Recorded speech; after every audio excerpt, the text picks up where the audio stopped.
मंगल, हे मंगल, अगं जरा मोठ्या मोठ्या गावांची नावं घे की. हात हलवायच पटापटा. गावा धरणं बसली, आज चहा देणार आहेस का नाही? देते आत्या, झालंच. ही बघा, गरम हाय, वाईज नेऊ द्या, नाहीतर भाजून घ्याल. जरा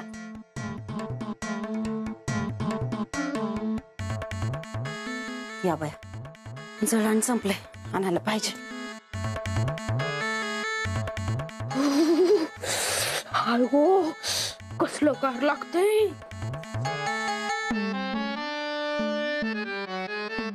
मंगल, अगं चहा केलंस का पाणी उकळून दिलंस नुसतं? त्याला चवना धव साखर टाकायची काय सांगितली नाही वाटतं तुला कोणी? धऱ्यात साखर टाकून दे. थमाजे देतो.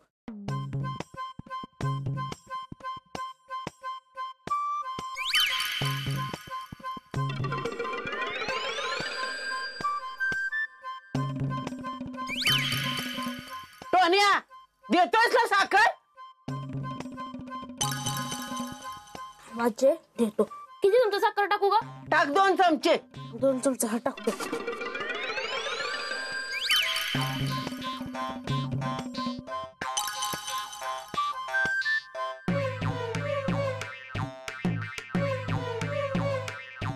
टाकली. हे घे, आता गोड झाला असेल बघ. पे.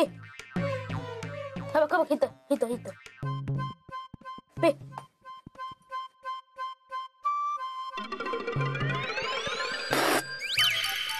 मोडद्यानी साखर म्हणून मी टाकून दिलंय वाटतं. अजून पाहिजे का साखर? तुझी लाकडं गेली मसनात तुझी. ज्या पालखीचा निघाला धूर, ज्या किरडीचा मोडला बांबू, तुला घातला नेऊन डाबऱ्यात. इकडे तुझ्याकडे बघते, तुझं चांगलं मडच बसते. सगळ्या तोंडाची माझ्या चव घालावली. काय वाटत्या, काय झालं? विचार तुझ्या हैवानाला. त्याला घातला नेऊन डाबऱ्यात त्याला. काय रे टोन्या, काय केलंस? अगं मम्मी, आजीला साखर पाहिजे होती आणि मला काय कळलंच नाही. मी चुकून तिच्या चहात मीठ टाकलं. तर चुकून टाकलं. साखर आणि मीठ यातला फरक कळायला तो अगदी बोळ्यानं दूध पितच नाही का? बघ मम्मी, मी काय बळं केलंय वय. ही आजी सारखी मला असं ओरडत असती. अहो आत्या, चुकून झालं असेल त्याच्याकडून. त्याला काय उरकतंय वय एवढं? तुम्हाला सवयच लागली लोकांवर खेकसायची. मी ऐकलं, गावात बी त्या मंजूवरनं बायकांशी भांडला. आता तिला भाड्याचं पैसे परत करणं इतपातूर ठीक होतं, पण तिची बाजू घेऊन गावातल्या लोकांशी भांडायची काय गरज आहे? एकतर गावातल्या लोकांना काय बाय बोलायला लागतंय तिच्याबद्दल. कोण बोलतंय ती सांग मला. त्यांची जीभच हसाडते बघ. देणं घेणं, मुसळ घेऊन येणं. आणि गावातल्यांना काय करायचंय ग ती कशी बी असली तरी? आणि मला माहितीये मंजुलाही गुणाची. मी बोलणार तिच्या बाजूनी. मी काय कुणाच्या बापाला भेट नाही. आणि बघू कोण काय करतय ते. मम्मी, मला चहा दे की. मला बी दे चहा. दीती.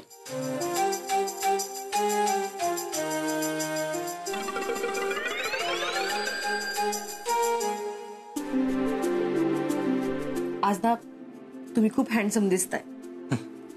तुम्हाला छानसा शर्ट देते घालायला. हा, कपड्यांचं काही वाटत नाही आता. या 4 भिंतीत कोण येणार आहे बघायला मला?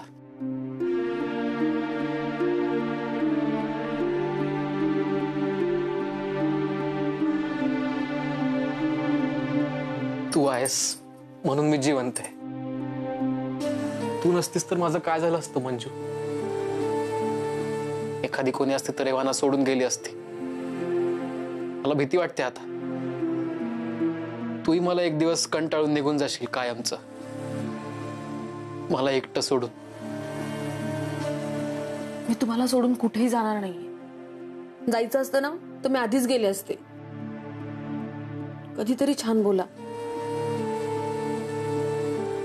बसा तुम्ही, ते मी काहीतरी खायला घेऊन येते.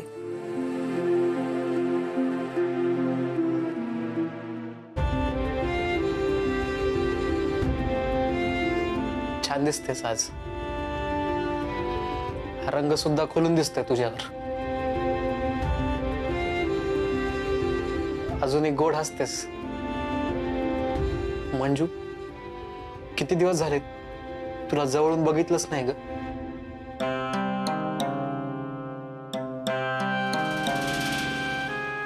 आता काय झालं? चांगलं काहीतरी बोल म्हणतेस आणि टाळतेस सुद्धा. अहो तसं नाहीये. तुम्हाला बघायला मुंबईवरून डॉक्टर येणार आहेत आणि घरात खूप पसारा पडलाय. ते यायच्या आत सगळं साफ केलं पाहिजे ना. खूप कामं पडलीत. आलेच मी.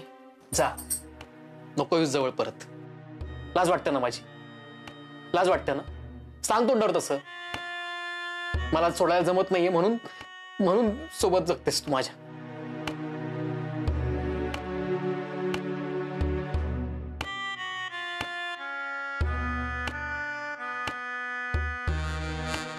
आपल्या दोघांमधला क्षण हा फक्त आपल्या दोघांचाच असावा.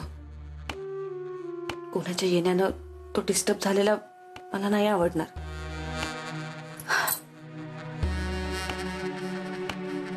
तुमच्या खांद्यावरती डोकं ठेवून तासन तास तुमच्याशी गप्पा मारायच्या.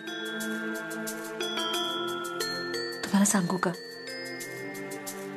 तुम्ही कसे जरी असलात ना तरी माझं आयुष्य आहात. तुमच्याशिवाय मी जगू नाही शकत. माझं खूप खूप प्रेम आहे तुमच्यावर. तुमच्या बरोबर आयुष्यातला प्रत्येक क्षण मला आनंदाने जगायचा आहे.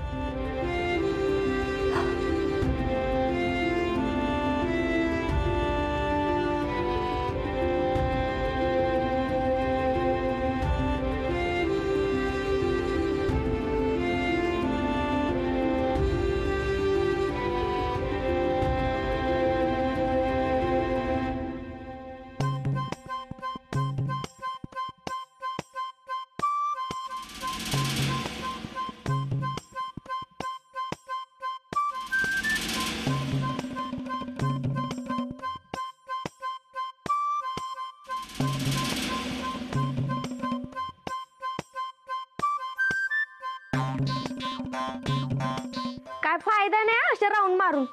लईतले काय होशील, बारीक होणार आहेस. यापेक्षा जास्त काहीच होणार नाही.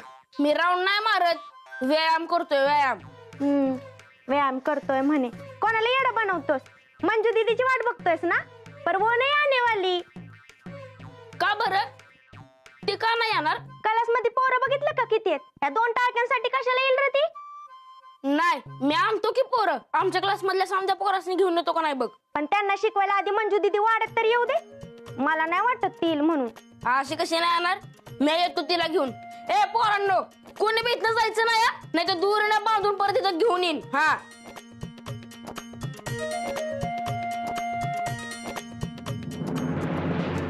डिंपल, मंजुळा कुठे? मंजू दीदी नाही आली आज. का? आता मला काय माहित. काल जे झालं ना त्यानं लय वाईट वाटलं असणार आहे तिला. नाही तर तुमच्या तारसाला कंटाळली असेल. मला नाही वाटत मंजू दीदी आता परत वाड्यात क्लास घेईल म्हणून. सगळं संपलं आता डॉक्टर. अब क्या करोगे?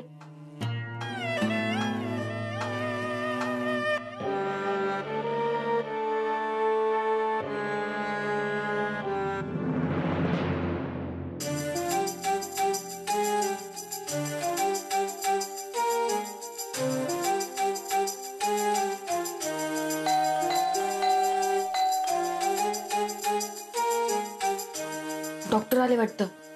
मी आलेच. हा,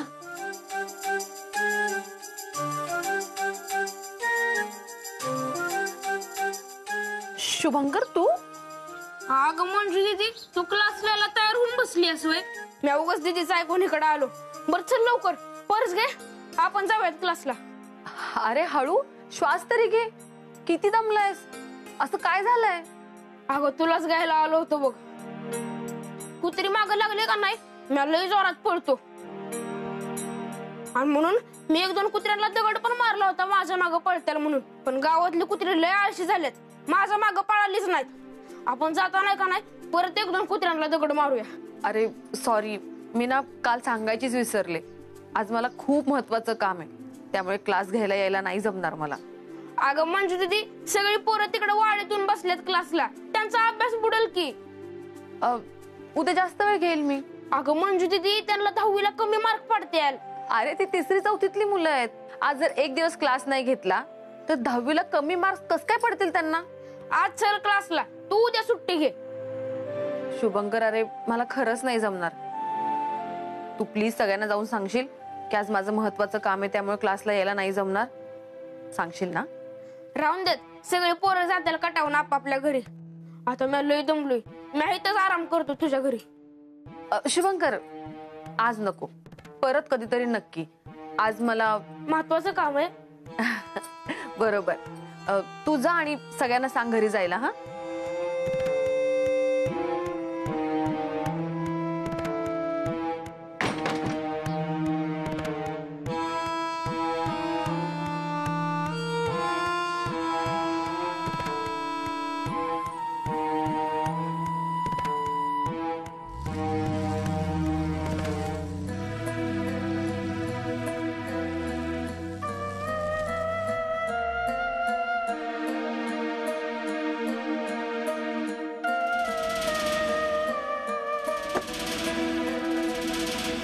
ताई, इथं मंजुळा कुठे राहते? मंजुळा? मंजू मंजू. मंजू हे काय इथंच राहते. अच्छा, थँक्यू.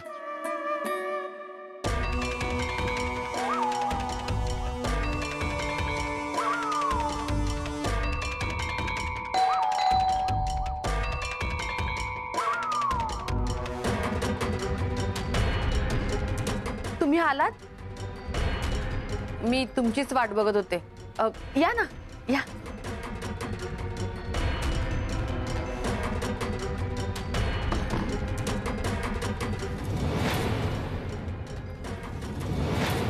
रवीने, आलीस बरं झालं बाया. जरा मिसरी देवायच भाजून. हवा आत्या, तुम्ही मिसरीचं काय घेऊन बसलाय?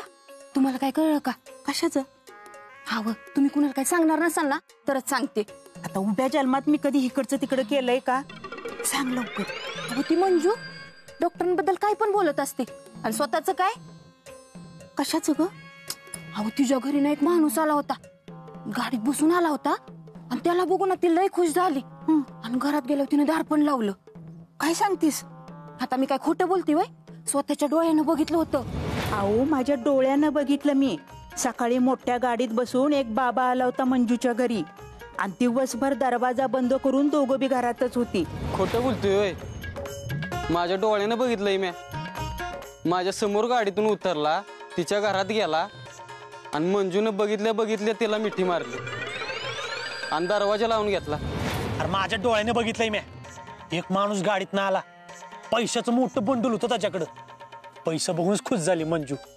तो माणूस तिला घरात घेऊन गेला, तिला मिठी बी मारली आणि तिनं दरवाजा खिडक्या सगळ्या बंद केल्या.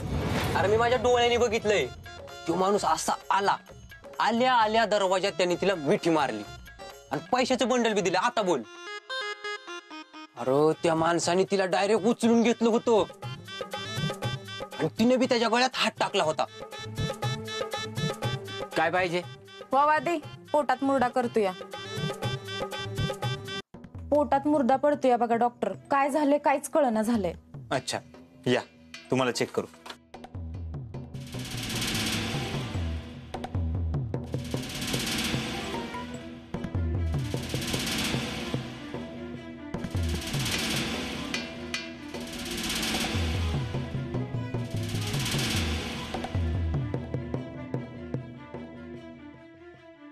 या गोळ्या घ्या, याने बरं वाटेल.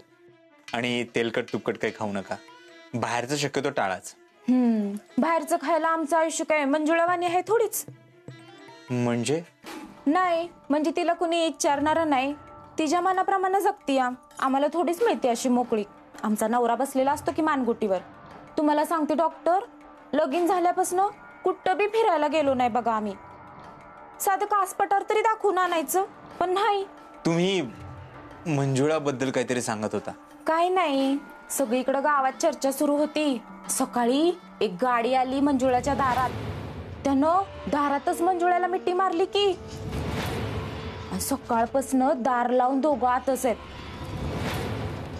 आता काय चाललंय आणि काय नाही, जाऊ दे म्हणा. आपल्याला काय करायचंय? तुम्हाला हे कोणी सांगितलं? अव सगळ्या गावानं बघितले, मी पण बघितले ह्या स्वतःच्या डोळ्यानं. पण जाऊ दे म्हणा, आपल्याला काय करायचंय? ती आणि तिचं आयुष्य. 300 रुपये झाले तुमचं, द्या. घ्या.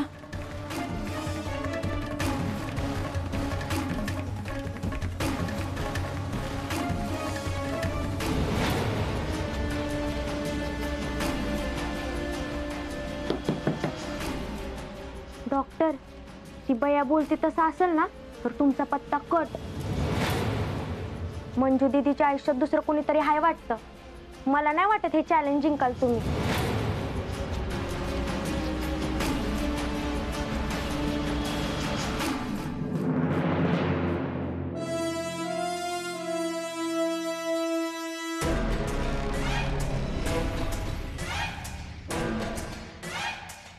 मंजुळाच्या घरासमोर गाडी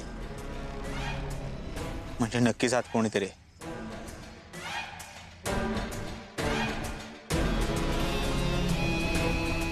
हे बघ मंजू, तू अजिबात काळजी करू नको. पैशाची व्यवस्था झाली की मग करू आपण operation. Thank you so much doctor. तुम्ही इतक्या लांब आलात. तुमचे आभार कसे मानू तेच कळत नाही.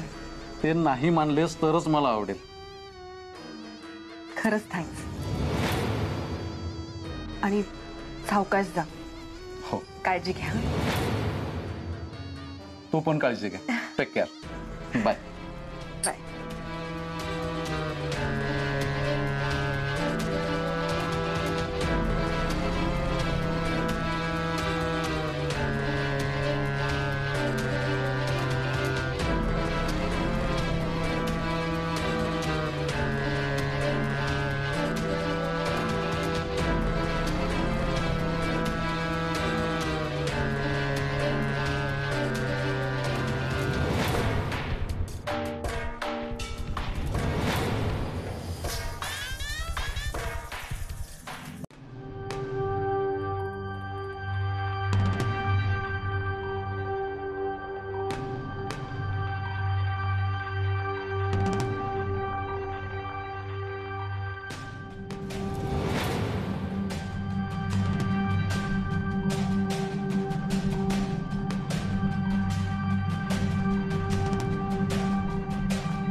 काय झालं डॉक्टर?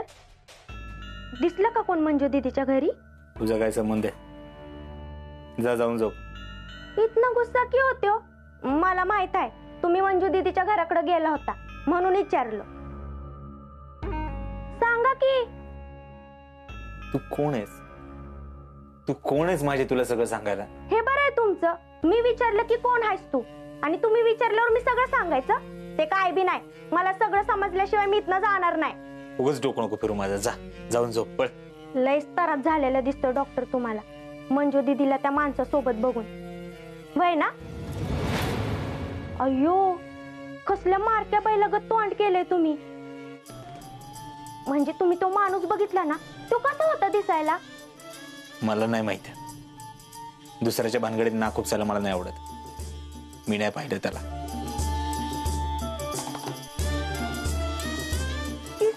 बनणार हो डॉक्टर.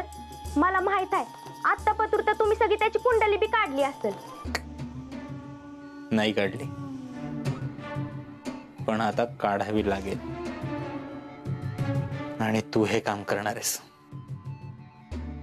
मंजुळाकडून त्या माणसाची माहिती काढून आणायची कुठल्याही परिस्थितीत. नाही नाही नाही नाही, मी काय बी माहिती काढणार नाही आणि यात माझा काय बी संबंध नाही. आणि अशी बी मंजू दीदी काय तुमच्या हाताला लागणार नाही.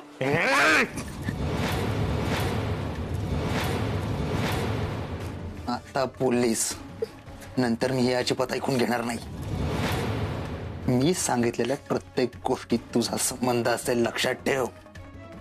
तू मला मदत करणार, त्या बदल्यात मी तुला पैसे देणार. हेच ठरलंय आपलं.